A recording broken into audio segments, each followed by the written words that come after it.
Welcome, this is Mary Fish with Stampin' Pretty and StampinPretty.com. I'm an independent Stampin' Up! Demonstrator, and I'm here to share with you some tips and tricks for paper crafting. You can visit my blog for daily ideas as well as the latest Stampin' Up! Products and promotions, and that's StampinPretty.com. Be sure you subscribe to both my blog daily updates as well as my newsletter to get the latest information. I recently shared this fun little, I call it a vignette, but essentially it's like a mini shadow box created with our pillow box die. So I've taken it apart so you can just see how simple, let me put this the right direction, how simple it is. It's basically a couple ovals for the interior. This is our largest oval that I used with the Big Shot. These are the layering ovals framelits dies. A true essential because you get all those different shapes. So this early espresso was cut with the largest, and I used a little bit of vellum just to create sort of a softened effect, and that's the third to the largest oval. And from there, honestly, you can do just about anything you want with dies or a monogram or a little stamped scene to create something fun and interesting to tuck inside of that shadow box. I opted to use these dies from the Nature's Roots. I think they're framelits, they might be thinlits dies. Sometimes there's a combination where you can both emboss. I hope you can see that cool embossing on the leaves, and then has a die as well. They all coordinate to work together. And this is one of our leaf trinkets, adds a lot of personality, as well as a couple silver metallic pearls, and they're self-adhesive, so really easy to use. And so that simply tucks inside.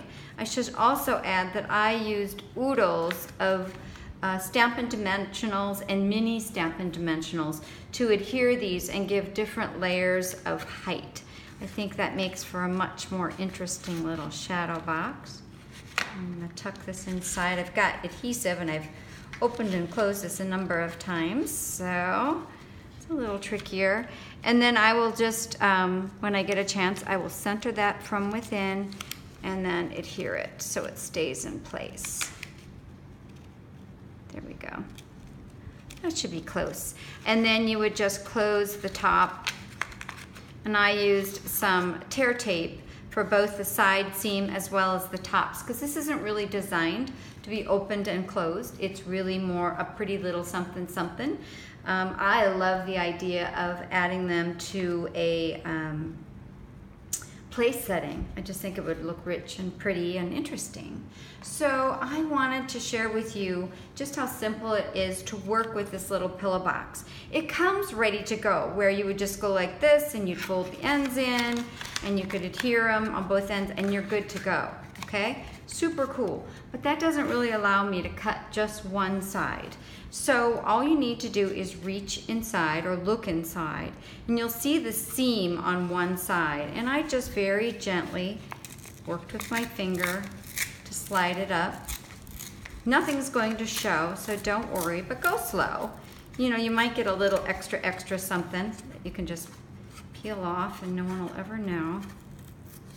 All this is going to get buried in the tear tape, so you won't know. And then you can open it up, and so that's going to allow me to cut it. So I have my magnetic platform. Quick little lesson on the magnetic platform. The magnets go this direction. They are in rows. So if you add a die and it moves a little bit, it's just trying to reach the closest and strongest magnet. So all you need to do is just shift a little bit to the next closest dies. I didn't know that for a while, and so I wanted to share that with you. Another little tip is I like to bend this just a little bit first so I can see when I'm adding the, come on, there we go. It's all pre-scored and ready to go. So that when I add the, I'm gonna use the second largest oval, that's this one, so that I can see where to center this between the bottom, top, and the sides. And hopefully I'll do a good job. It's always a little trickier doing the video because I'm at an angle Normally I hover up close and over these things. So I'm going to put that there, and then I'm going to pop my plate on top. Make sure it didn't shift. And the magnetic platform helps to keep it in place, but sometimes you want to just make sure you're putting your plate down, or you can use a little piece of washi if you don't have a magnetic platform or you've got a particularly tricky one. And so here it's zipping through my big shot. You'll also notice that I cropped the oval. This was a learning experience for me. Don't throw this little cutie out. I think it's so cute with the polka dots. That I did the oval on the side with the seam. And this was actually a learning experience for me because I started out doing it on this side, but I found, and I've got an example here, that when I put it together on the side with the notches, here's the side with the notches, side with the notches, that when I laid it down, you could see the seam because this has to attach to this top panel.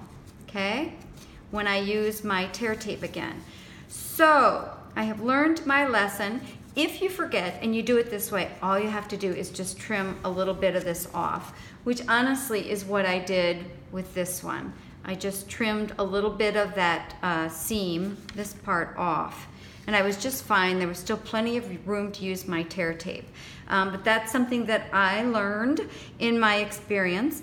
And then from here, all you need to do is add the tear tape. Actually, I'll do that for you. Love this stuff. This way, if you're going with this orientation, the little vignette or the oval will cover it because it's going to end up being on the bottom. Okay. I'm not sure if this helps. It's just something I always do to see if it helps kind of score it. Okay, and then I'm just going to fold this over and put it together. And like I said, you can see it now, but because we're putting it on that bottom one, let me show you a quick example. Now, let me do this for you too, so you can just see how easy it goes together. Actually, I'm going to go the opposite way because I don't like the front. I like the nice clean seam on the front. Okay, so that does bury the little notched side, but that's okay. This is going to be permanently closed. I hope that makes sense. And then let me see, after I push this down, I hope I can get the little vignette down, but I wanted to just show you, oh, no problem, that if you do it this direction, it's going to cover the seam, okay? If you put it in that direction. And then, again, the top is just super easy. I just love how these go together. Isn't that cute and simple? So that's how you can create this little shadow box vignette. Please feel free to stop on my blog, stampinpretty.com, subscribe to the blog updates, my newsletter. If you're not working with another demonstrator and you live in the US, email me, mary@stampinpretty.com, or you can email me from my blog, and I'll be happy to provide you with how to request a catalog. We have a new holiday catalog coming out, and I have a big order of them coming in. So please stop by. Thank you, and bye-bye.